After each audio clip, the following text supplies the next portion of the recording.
नमस्कार प्यारे बच्चों, कैसे हैं आप। आशा करती हूँ अच्छे होंगे।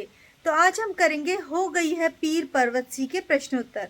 शुरू करने से पहले आपसे गुजारिश है कि मेरे चैनल ई अध्यापक को प्लीज़ सब्सक्राइब करें, अपने दोस्तों के साथ शेयर करें और लास्ट में एक कमेंट लिखकर मुझे बताएं कि आप किस पार्ट से मुझे देख रहे हैं, मीन्स कर्नाटका या इंडिया में कहाँ से देख रहे हैं। सेम लेसन है, इसको 12th क्लास के अंदर भी है, एनसीईआरटी में भी है, ये स्टेट बोर्ड्स में भी है, तो कोई भी बच्चे इसे देख सकते हैं। और अगर आप कर्नाटका स्टेट बोर्ड से हैं तो मेरी जो प्लेलिस्ट है उसको चेक करना ना भूलें। तो चलिए शुरू करते हैं। पहला प्रश्न है, कवि दुष्यंत कुमार के अनुसार जनता की पीड़ा किसके समान है।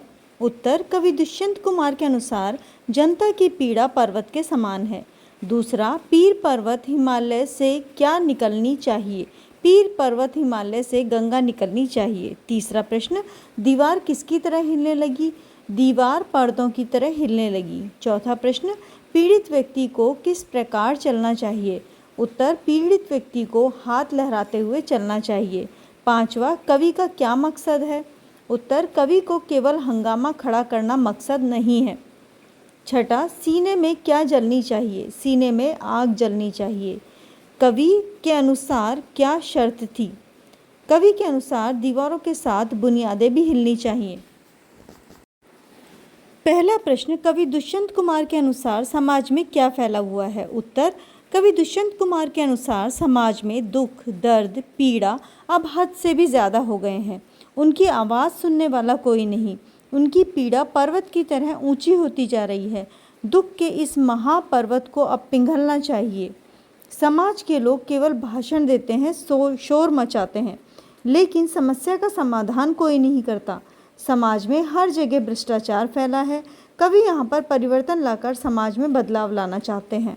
प्रश्न 2, हो गई है पीर पर्वत सी गज़ल से पाठकों को क्या संदेश मिलता है। उत्तर, हो गई है पीर पर्वत सी गज़ल से कवि देशवासियों को जागरण का संदेश देते हैं। यह प्रगतिवादी विचारधारा से प्रभावित होकर लिखी गई गज़ल है। जब तक देश में शोषित वर्ग का दुख दूर नहीं होता, तब तक देश प्रगति के पथ पर नहीं जा सकता। कवि दुष्यंत कुमार दीन दलितों के प्रति संवेदना व्यक्त करते हैं। हर प्रांत के हर पीड़ित व्यक्ति को शान से जीने का अधिकार है। कवि फिर कहते हैं, मेरे सीने में नहीं तो तेरे सीने में सही हो कहीं भी आग जलनी चाहिए। ऐसी व्यवस्था आनी चाहिए जहां सभी लोग आराम से जिएं। तीसरा प्रश्न, पीड़ित व्यक्ति की संवेदना को कवि दुष्यंत कुमार ने किस प्रकार व्यक्त किया है। उत्तर, कवि दुष्यंत कुमार द्वारा गज़ल शैली में लिखी गई कविता हो गई है पीर पर्वत सी में कवि ने पीड़ित व्यक्तियों के प्रति अपनी संवेदना व्यक्त की है। दुखी लोगों को पीड़ा पर्वत सी बन गई है। उस पीड़ा रूपी पर्वत से कोई गंगा निकलनी चाहिए। मनुष्य के बीच जो दीवारें बन गई हैं, उसे खत्म करने की आवश्यकता है। सिर्फ हंगामा खड़ा करना उद्देश्य नहीं होना चाहिए। जब तक कि सूरत नहीं बदलेगी, तब तक बदलाव नहीं हो सकता। कवि एक प्रकार की क्रांति चाहते हैं जिससे लोगों को दुख दर्द से मुक्ति मिल सके। अगला प्रश्न है, सह संदर्भ स्पष्टीकरण कीजिए। पहला, आज यह दीवार पर्दों की तरह हिलने लगी, शर्त लेकिन थी कि ये बुनियाद हिलनी चाहिए।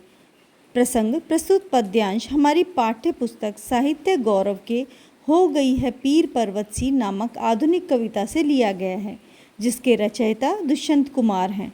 संदर्भ, इस गज़ल में कवि ने देशवासियों को जागरण का संदेश दिया है।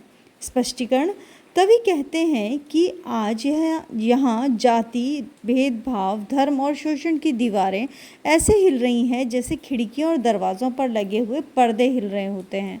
अगर संपूर्ण बुनियाद ही हिल जाए तभी फिर से नया निर्माण किया जा सकता है। ऐसी शर्त रखें कि परिवर्तन की चाह, जिसमें धर्म, जाति और भेदभाव, शोषण, अत्याचार की जड़ों को जड़ से मिटाना चाहिए। विशेषतः कवि समाज में परिवर्तन चाहते हैं। अगला प्रश्न है, सिर्फ हंगामा खड़ा करना मेरा मकसद नहीं, मेरी कोशिश है कि ये सूरत बदलनी चाहिए। प्रसंग, प्रस्तुत पद्यांश हमारी पाठ्य पुस्तक साहित्य गौरव के हो गई है पीर पर्वत सी नामक आधुनिक कविता से लिया गया है। इसके रचयिता दुष्यंत कुमार हैं। संदर्भ, इस गज़ल में कवि ने देशवासियों को जागरण का संदेश दिया है। स्पष्टीकरण, देश की तत्कालीन परिस्थितियों का वर्णन करते हुए कवि कहते हैं कि दुखी लोगों की पीड़ा पर्वत सी बन गई है, उसे पिघलना चाहिए। मनुष्य के बीच जो दीवार बन गई है, उस दीवार की बुनियादें हिलनी चाहिए। हर शहर, हर गांव के दलित पीड़ित व्यक्ति को खुशहाली से जीना चाहिए। सिर्फ हंगामा खड़ा करना कवि का उद्देश्य नहीं है, वे इन समस्याओं का समाधान चाहते हैं। देश की परिस्थितियां बदलनी चाहिए, सभी को सुखी जीवन बिताने की व्यवस्था होनी चाहिए। विशेषता, इसमें पूरे देशवासियों को जागरण का संदेश देते हैं। तो इसी के साथ ये अध्याय समाप्त होता है। आशा करती हूँ आपको अच्छा लगा होगा। मेरे चैनल को प्लीज़ सब्सक्राइब और दोस्तों के साथ शेयर करें। लास्ट में एक कमेंट ज़रूर लिखें, आपका सपोर्ट आवश्यक है।